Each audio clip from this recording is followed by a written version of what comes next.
On a freezing Boston night, Billionaire, Liam Carter kicked a soggy cardboard box in anger, but instead of trash, he heard a whimper. Inside was a half-frozen 6-year-old boy. That single moment would unravel his entire life and lead to a choice that changed everything. The city of Boston was wrapped in an unforgiving December chill, the kind of night when even the street lamps seemed to shiver, and the air felt like shards of glass against the skin.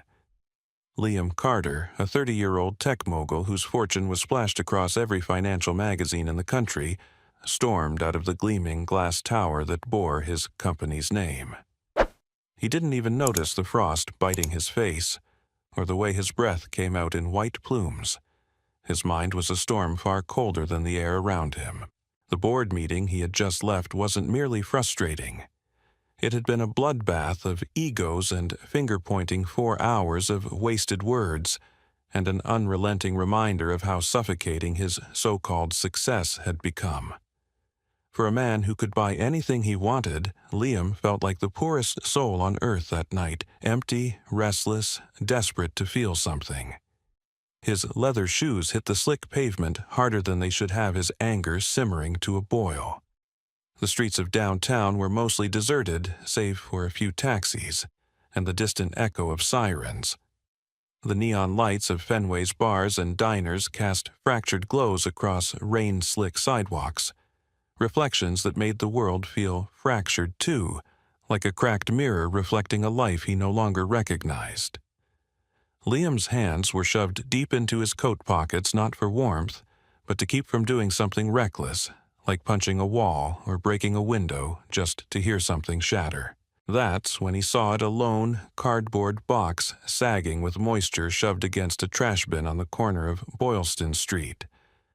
Another piece of trash in a city that to him felt like it was rotting from the inside out. The sight shouldn't have meant anything, but something about it, its sheer unremarkable existence, became the target of every ounce of his pent-up frustration. Without a second thought, he swung his foot and kicked it hard, expecting the dull, hollow thud of empty paper or discarded cans. But the sound that came back wasn't hollow. It wasn't even inanimate. It was a muffled, breathy whimper so faint he almost thought he imagined it. Liam froze his breath, catching in his throat. The box went still silent, as if it hadn't made a sound at all. The street was empty eerily, so the only witness to this moment the glow of a nearby streetlight flickering like it was about to die. He crouched, pulse quickening, a strange mixture of fear and disbelief rising in his chest. It had to be a stray cat, he told himself. Or a rat. This was Boston, after all. But when the sound came again, softer this time, more like a weak sob than an animal's cry, his gut twisted. This wasn't a creature. It was a person. His hands, which moments ago had been curled into fists, were suddenly trembling as they reached for the folded cardboard flaps. No tape, no locks, just the faint resistance of soggy paper as he peeled it back. He expected maybe a drunk vagrant or someone looking for warmth. He was not prepared for what he saw. Inside, curled in a fetal position beneath a filthy, threadbare blanket, was a boy. No more than 6 years old, his small frame shaking violently even in unconsciousness. His dark hair was matted to his forehead, his lips tinged blue, and his little fists were clenched around nothing but air, as if he were fighting off the cold with sheer will. His breathing was shallow, every exhale a ghostly puff in the frigid air. For a moment Liam couldn't move. His mind, so used to boardrooms and spreadsheets, couldn't comprehend the reality before him. What was a child doing alone in a cardboard box on a night when even grown men sought shelter? The anger that had consumed him all evening evaporated, replaced by a thundering panic he'd never felt before. He reached out, hesitated, then placed his gloved hand gently against the boy's cheek. The skin was ice cold, the kind of cold that whispered of danger, of time running out. Liam's chest tightened, his heartbeat loud in his ears. He should call someone. The police, an ambulance, someone who actually knew what to do. But as the boy stirred his head, twitching slightly, his eyelids fluttering as though fighting to wake, Liam felt something crack inside him. There was no time to think, no time to weigh options or consequences. He scooped the boy up, shocked at how little he weighed, how his body felt more like a fragile bundle of bones and air than a child. He tore off his coat and wrapped it around the boy, holding him tight against his chest, feeling his faint shivers through the fabric. The world around him blurred the lights, the buildings, the sound of a distant honk. None of it mattered now. The only thing that mattered was getting this child somewhere safe, fast. His feet pounded the slick streets as he broke into a run, his breath burning in his lungs, his heart pounding as if trying to outrun death itself. 8 blocks. That was how far Massachusetts General Hospital was. Liam had passed it 1,000 times from the comfort of a chauffeured car, barely sparing it a thought. Now, every step toward it felt like dragging himself out of a nightmare he didn't understand but couldn't walk away from. Halfway there, the boy's eyes opened, deep brown, dazed and glistening in the glow of a passing streetlight. He didn't speak. He didn't cry. He just looked up at Liam with an expression that wasn't fear, but something far heavier, an exhausted, wordless plea. Liam's throat tightened as he whispered, "You're safe. I've got you. I'm not letting you go." The boy's eyes fluttered shut again, his breathing shallow but steady against Liam's chest. And as the hospital's glowing red sign finally came into view, Liam Carter realized something that would haunt him for the rest of his life. This wasn't just about saving a boy from the cold. This night, this freezing, brutal night, was about to change everything he thought he knew about himself, about the life he lived, and about the emptiness he'd been trying so hard to ignore. Because for the first time in years, Liam Carter felt a spark of something real, a purpose raw and unshakable, blooming in the middle of that bitter Boston night. He didn't know what came next, but he knew this nothing in his world would ever be the same again. The streets of Manhattan had always felt like a blur to Liam Carter, background noise to his restless mind, a city that kept moving even when he wished it would stop. But that night, under the freezing December wind that sliced through his tailored coat, Manhattan wasn't just noise. It was heavy. The kind of heavy that presses into your bones, makes the air feel sharp, and every breath a punishment. He'd stormed out of a meeting he should have led a room full of voices, bickering over deals worth more than most people's lifetimes, but none of it mattered anymore. His pulse was still hammering in his ears, a migraine blooming like fire behind his eyes, as if his body was punishing him for another day of pretending he cared about numbers more than life itself. He wanted to destroy something, anything. And then he saw it, a small rain-soaked cardboard box slumped against an overflowing trash can. The kind of object the city swallowed every night without notice. A piece of litter forgotten like so many other things. Liam's anger, sharp and untamed, found its target.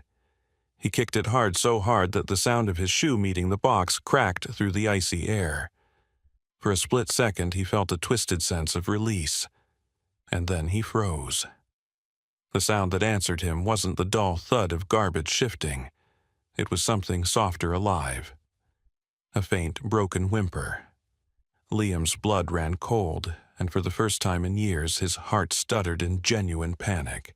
He crouched, his breath fogging in the bitter air, eyes locked on the box as if it were a bomb about to detonate. His fingers trembled as he pushed back the flaps, bracing himself for a rat, a stray cat, anything but what he actually found. Inside, curled tightly into himself, was a boy. No older than 6, maybe 5. His skin was pale lips, tinged blue, his small chest rising with shallow, fragile breaths. His dark hair was matted against his forehead, and his tiny hands clutched his arms, as though he could hold his shivering body together by sheer will. Liam's mind went blank. He couldn't move, couldn't breathe. The cold around him didn't just sting anymore. It sank into his bones, into his soul, because in that moment, everything he thought he knew about the world cracked apart. What if I hadn't kicked the box? What if I'd just walked by? His thoughts spiraled so fast they became static. He pressed his hand gently to the boy's face. His skin was ice. Not just cold, but deathly, terrifyingly cold. The kind of cold that whispered of stillness, of silence that doesn't end. And for the first time in his meticulously controlled life, Liam Carter didn't think about the rules, or the consequences, or even the rational thing to do, which would have been to call for help and wait. His instincts, raw and primal, shoved everything aside. He scooped the boy into his arms, shocked at how weightless he was, like holding a ghost. The boy stirred just barely, a flicker of movement against Liam's chest. That single twitch lit a fire under his ribs. His legs started moving before his brain could catch up. He was running, really running, not the kind of disciplined, measured jog he did at his gym, but a frantic, chaotic sprint. His lungs burned with the cold air. Each breath tore at his throat. His polished shoes slipped on slick patches of sidewalk, but he didn't stop. The streets became a smear of lights and shadows. His entire world narrowed to the fragile weight in his arms. Please, not here. Not now. Not like this. The words looped in his head, desperate, frantic. Every car horn was a gunshot. Every passing second a countdown he couldn't see, but felt clawing at his back. He'd passed the hospital 1,000 times, always sealed behind tinted windows of a chauffeured car. Tonight, 8 blocks felt like a marathon through purgatory. Halfway there, the boy's eyelids fluttered open. His eyes, wide and dark, met Liam's with a confusion so pure it stabbed through the panic. No fear, no questions, just a silent, searching stare, as if trying to understand why this stranger was holding him, why the world had suddenly shifted again. "It's okay," Liam gasped, his voice breaking, though he didn't know if it was true. "I've got you, I've got you." By the time the hospital's neon sign cut through the night like a lifeline, Liam's legs were numb. He burst through the doors shouting for help, his voice ragged and raw. Nurses and doctors swarmed, pulling the boy from his arms and onto a stretcher. Oxygen mask, machines, numbers. Words Liam couldn't process. His arms hung in the air, still curled as though holding the boy, his whole body shaking, not from the cold, but from the terror that had clawed through him. He stood in the hallway as the doors shut, the sound of beeping monitors muffled behind glass. His heart was still racing, every beat a thunderclap in his skull. But worse than the adrenaline was the image that refused to leave his mind, a rain-soaked box. A boy so still he might not wake. And the horrifying truth that if Liam had walked by, if he had been the man he was 10 minutes earlier, that boy might have died alone in the dark. And he couldn't stop replaying it. Over and over, the kick, the whimper, the sight of those tiny lips blue from the cold. Each replay stabbed him with a sharper guilt. He had wanted to vent his anger on the world, and instead he had stumbled on something that would haunt him, the thought that for one fleeting moment he almost didn't care. Standing in that sterile hallway surrounded by strangers in scrubs, Liam Carter realized something that left him even more unsteady than the sprint or the cold. He wasn't panicking because of what had happened. He was panicking because for the first time in his life he desperately needed that little boy to live. Not for redemption, not to quiet the guilt clawing at his insides, but because something deep inside him, something he hadn't felt in years, screamed that this life, this small, fragile, shivering life, mattered more than his own. The first few mornings with Ethan in his apartment were unlike anything Liam Carter had ever experienced. The silence he once cherished, the kind that made his luxury penthouse feel like a fortress. From the chaos below was now fractured by small sounds that felt like tremors in his perfectly controlled world. The shuffle of tiny feet on the hardwood floors. the tentative creak of a cabinet opening in the kitchen, the soft voice that would call his name when he was still tangled in sheets, exhausted from nights spent thinking instead of sleeping. Liam. I'm hungry. It wasn't demanding, just matter of fact, as if Ethan had learned long ago not to expect more than a basic response from the world.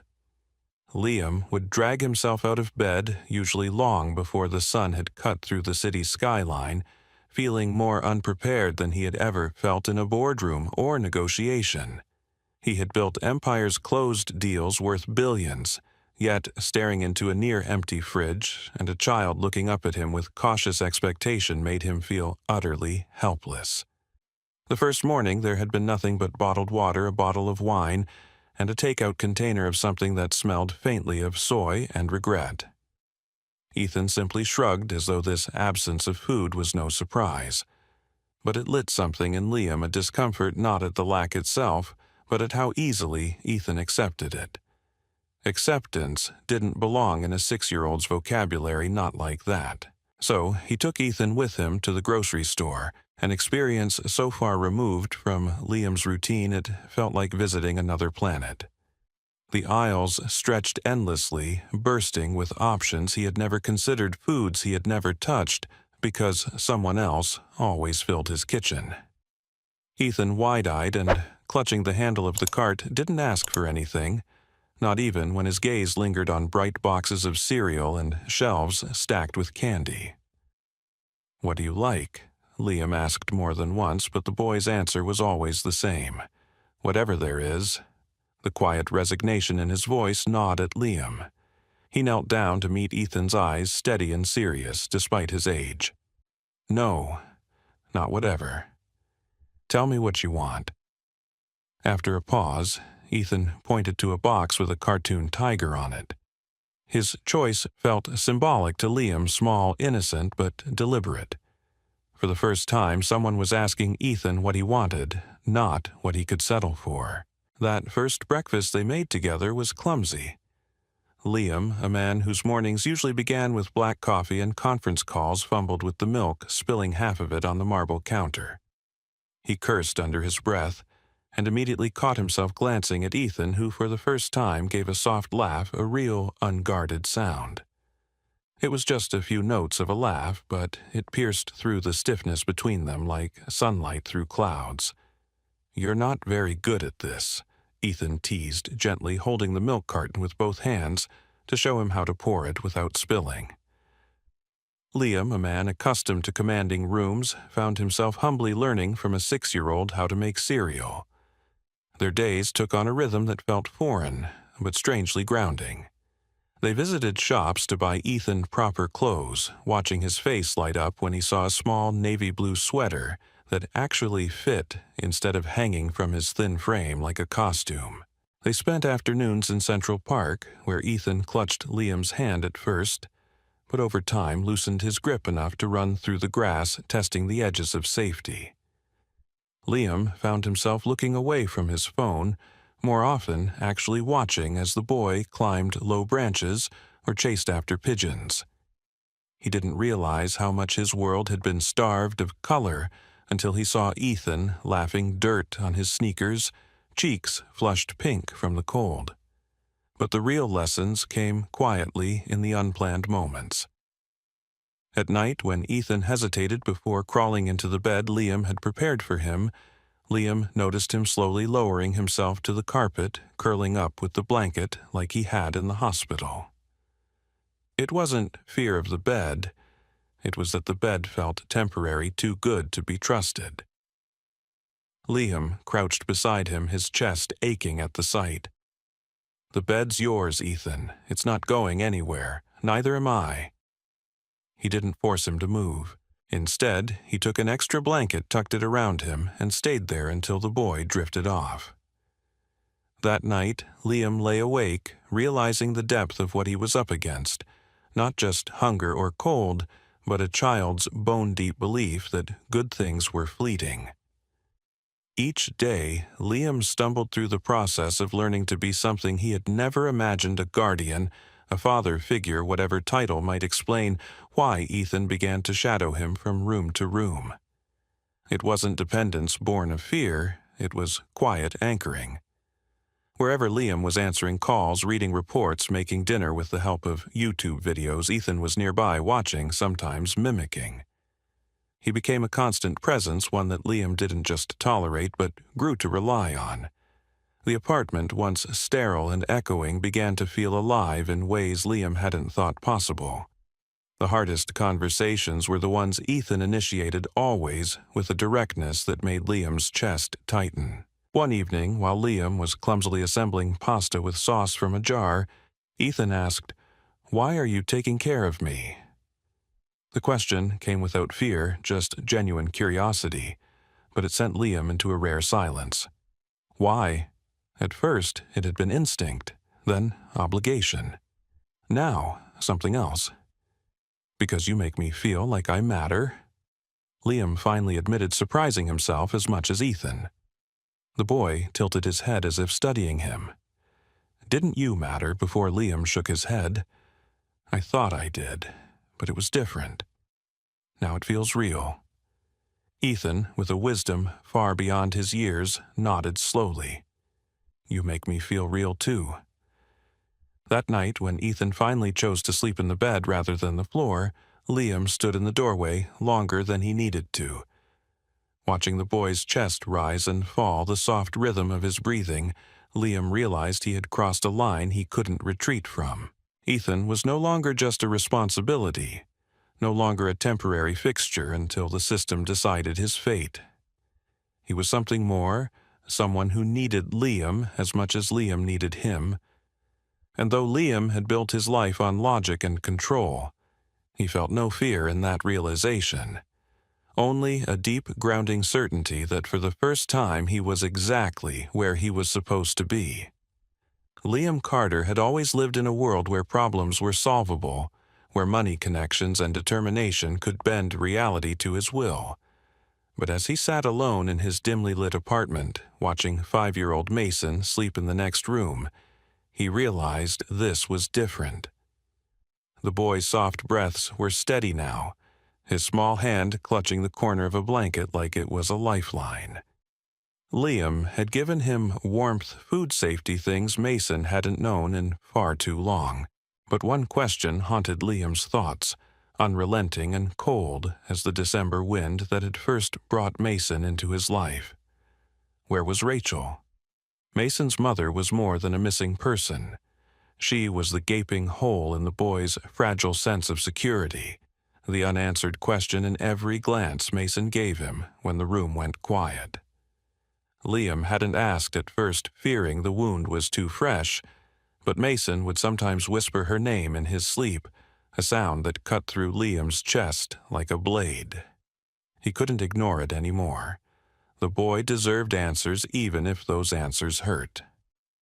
The morning after another restless night, Liam picked up the phone and called the only person he knew could handle something like this, Jack Morris, a former detective turned private investigator. Jack had worked for Liam before discreetly digging into the backgrounds of business partners and competitors, but this was no corporate investigation. When Jack's voice came on the line, rough and skeptical, as always, Liam hesitated for the first time. Jack, I need to find someone, a woman.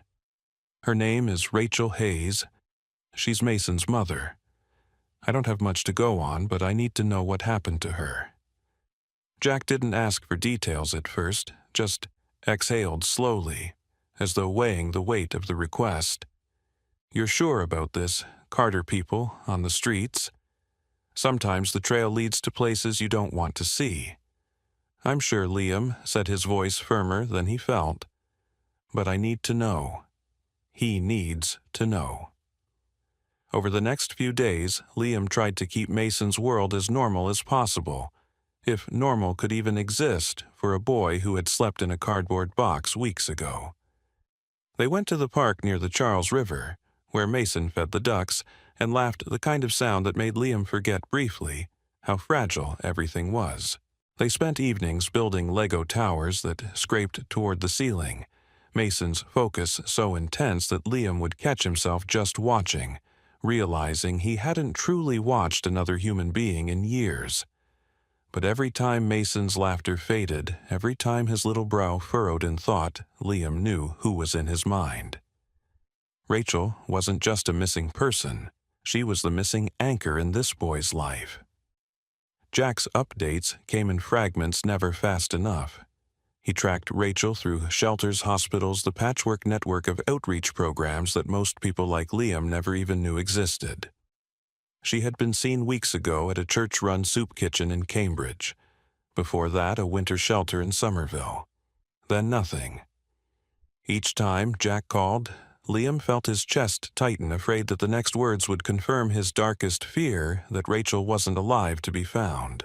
Late one evening, after putting Mason to bed, Liam sat at his kitchen table, with a legal pad scribbling notes from every lead Jack had mentioned.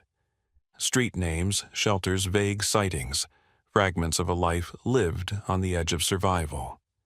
It struck him how absurdly fragile the line between being visible and invisible was in this city. For people like him, the world bent to make them seen. For people like Rachel, it seemed designed to erase them. Finally, Jack's voice on the phone broke the limbo I found her Carter. Liam gripped the edge of the counter. "Is she—" "She's alive," Jack said, and Liam felt a breath leave him he didn't know he'd been holding. But it's complicated. The night Mason ended up in that box, Rachel collapsed on a street near Dorchester. Severe hypothermia, dehydration, malnutrition, she almost didn't make it. She's been in a rehabilitation center in Brooklyn for the last few weeks. Stable, but weak. She's been asking about her son every day. The relief was almost dizzying, but so was the weight of what came next. Rachel hadn't abandoned Mason, not by choice. She had been fighting for her life while her son shivered alone in a cardboard shelter. Liam closed his eyes, trying to imagine what it must have felt like for Rachel, delirious and helpless, and for Mason waiting and wondering if his mother had simply walked away. He knew what he had to do, even if it made his chest ache at the thought. He would tell Mason the truth.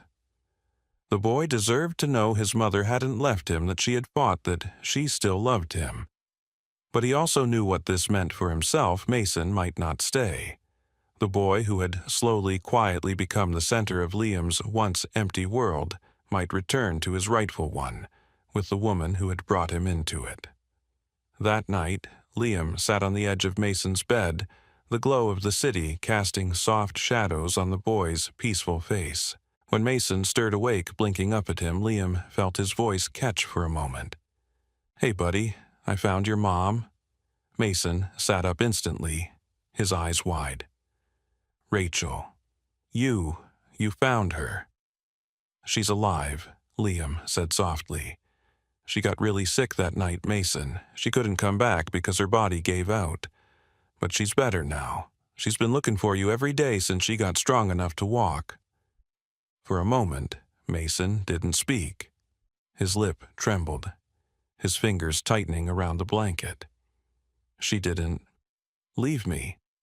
"No," Liam said, his voice firm but gentle. "She didn't leave you, not on purpose. She's been trying to find you this whole time." Tears welled in Mason's eyes, but they weren't tears of grief.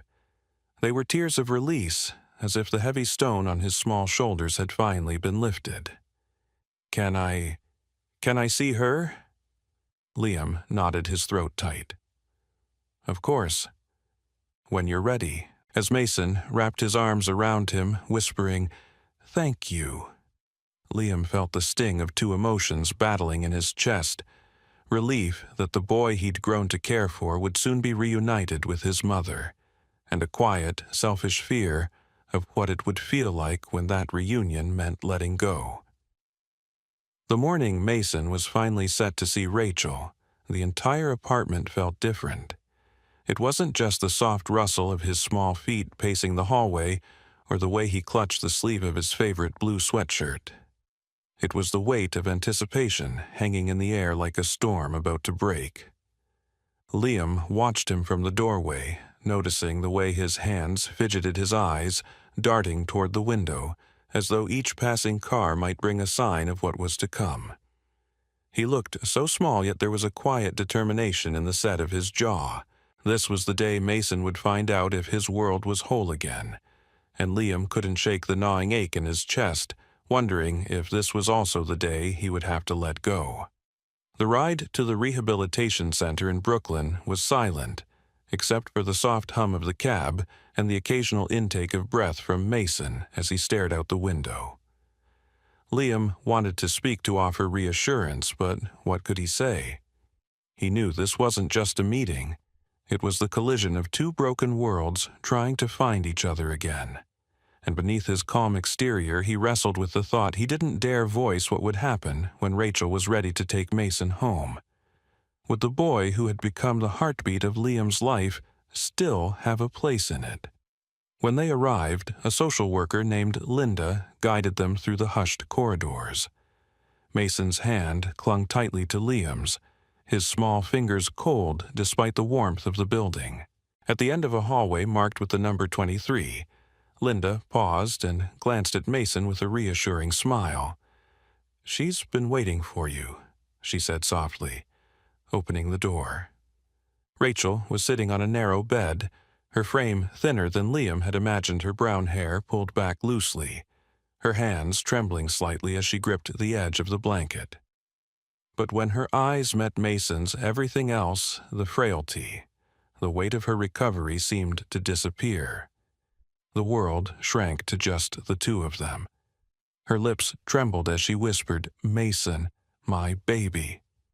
For a heartbeat, Mason stood frozen, staring at the woman who had haunted his dreams and filled his questions for weeks. "You didn't leave me." His voice cracked, carrying both hope and fear. Rachel's face crumpled as tears filled her eyes. "Never," she whispered, her arms outstretched. "I tried to come back. I fought to, but I was too sick. I've been looking for you every day since I could stand." That was all Mason needed. He bolted forward, flinging himself into her arms, and she clutched him so tightly it seemed like she'd never let go. Their sobs filled the small room, raw, and unfiltered, the sound of two people rediscovering a bond neither time nor tragedy could sever.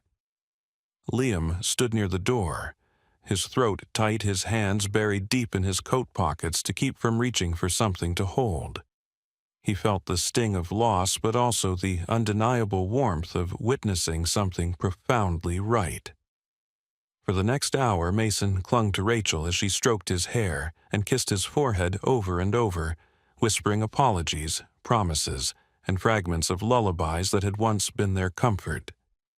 She asked him about the days apart, listened as he haltingly told her about Liam, about the apartment overlooking Boston Common, about the cereal and the Legos, and the nights when he'd woken from bad dreams to find Liam sitting beside him. Each time Mason mentioned Liam, Rachel's eyes found his gratitude shining through her tears.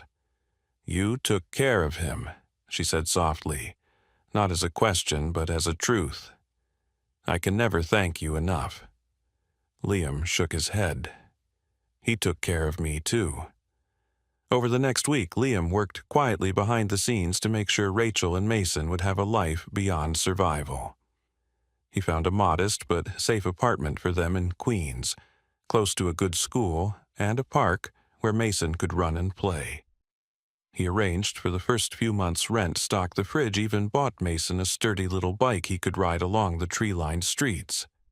He told himself it was for Mason's sake alone, but deep down he knew it was also his way of holding on, of ensuring a thread of connection, even as their daily lives diverged. On the day Rachel and Mason moved into their new home, the air was alive with a strange mix of celebration and quiet heartbreak. Mason darted from room to room, his laughter echoing off the freshly painted walls, as Rachel watched with tears in her eyes, still frail, but filled with a determination that hadn't been there before. When Liam handed her the keys, she hesitated, her fingers brushing his. "You didn't have to do any of this," she murmured. "I did," he replied, his voice steady despite the heaviness in his chest. "Because he deserves it, and so do you." As the sun dipped below the rooftops, Liam knelt in the living room, where Mason was assembling a tower of toy blocks. "Hey, champ," he said softly. "I'll be back to visit, okay, whenever you want. You and your mom you're still my family." Mason looked up at him, his eyes wide and unguarded. "Always. Always." Liam set his throat tight as Mason threw his arms around his neck. No matter what. In the weeks that followed, Liam found himself visiting. Often, sometimes helping Rachel with errands, sometimes just sitting on the floor with Mason as they pieced together puzzles, or raced toy cars across the kitchen tiles. But something else began to grow from those visits, an idea that came one quiet evening as Mason looked up from a puzzle and asked Liam, "Are there other kids like me, kids who don't have homes?" The question stayed with him echoing long after he left that night. With Rachel's insight into the struggles families faced and Liam's resources, they began to dream bigger. Within months, they had opened a program in Brooklyn, offering transitional apartments for families, childcare, and job training for parents, an initiative Mason proudly named Bridges Without Locks, because, as he explained, every door should open for kids like me. On the day the center opened, Mason handed Liam a crayon, drawing a building with wide-open doors, and dozens of smiling faces with the words written shakily at the bottom. "This is what family looks like." Liam taped it to the wall of his office at the center, a constant reminder that the family he'd stumbled upon on that freezing night in Boston had given him more than he ever thought possible. Mason had found his mother, Rachel had found her strength, and Liam had found a life richer than any fortune he'd ever earned. And though their paths had changed, their bond remained unbreakable, not bound by blood, but by something stronger, choice care, and a love that refused to let anyone slip through the cracks again. In the end, Liam Harrington's life became a story he could never have scripted, a journey that began with a bitter, restless night on the streets of Boston, and a single unthinking kick at a rain-soaked cardboard box. Inside that box, he didn't just find a shivering 5-year-old boy named Mason. He found a turning point, a purpose and a reason to finally look beyond his wealth, his glass-walled penthouse, and his carefully controlled life. What began as a split-second decision to pick up a fragile, half-frozen child instead of walking away became the choice that unraveled everything Liam thought he knew about himself and stitched together something far greater. A new kind of family built not from blood, but from connection and love. The weeks that followed that freezing night revealed who Liam truly was beneath the title of billionaire. For years, he had measured his worth in contracts, investments, and numbers that could fill endless columns on spreadsheets, but caring for Mason shattered that shallow scale. Late nights spent watching over the boy as he trembled through bad dreams, mornings spent learning how to pour milk into a cereal bowl without making a mess, afternoons exploring the city not for business, but to show a child the simple joy of choosing his first toy or a warm coat, all of it chipped away at the walls Liam had built around himself. And as Mason began to heal, finding safety and comfort in Liam's once sterile apartment, Liam too began to heal from a different kind of emptiness, the kind money could never fill. When they finally discovered Rachel Mason's mother, frail but alive, her love for her son stronger than the storm that had separated them, Liam faced the hardest truth of all. To love Mason fully meant to do what was right even when it hurt. It meant helping Rachel regain her footing, not as a handout, but as a foundation, so Mason could have his mother back and Rachel could have her life back. For Liam, it meant stepping back not as someone cast aside, but as someone who had played a crucial role in bridging two broken hearts back together. Yet, what could have been an ending became a beginning. Mason still visited every week. Rachel became a trusted friend. and together they turned their shared pain into something far larger, a lifeline for other families through the program they built, Bridges Without Locks, ensuring no child would ever again feel trapped, cold, and forgotten behind closed doors. This story carries a lesson far beyond the lives of Liam Mason and Rachel. It reminds us that sometimes the most profound changes come not from grand plans or long-term visions, but from a single choice, in a fleeting moment, the choice to stop, to listen, to care, even when the world tells us to keep walking. We live in a time where it's easy to retreat into our own struggles, to measure success in material terms, and to forget that the smallest act of compassion can ripple outward to change more lives than we ever imagined. Liam's transformation shows that fulfillment doesn't come from the size of your bank account, the prestige of your job, or the comfort of your life. It comes from the connections you forge, the people you choose to stand beside, and the lives you touch when you decide to give a piece of yourself. Mason's resilience reminds us that even in the bleakest circumstances, hope can survive when someone simply chooses to show up. And Rachel's fight to return to her son reminds us that love, no matter how fragile, can outlast even the darkest winters when there's someone willing to help it find the light again. As you take this story with you, ask yourself, who in your world could use a hand, a listening ear, or a moment of your time? What doors could you open, even in small ways, to remind someone they're not alone? We may not all have Liam's wealth, but we each have the power to change a life, sometimes by doing nothing more than choosing to care. If this story touched your heart, don't let it end here. Subscribe to our channel and turn on notifications so you never miss the next story that just might inspire you to see the world and your place in it a little differently. Your support helps us keep bringing you more powerful, heartfelt stories, like this one. Stories that remind us all of what truly matters. Together, let's keep the light of compassion alive, one story at a time.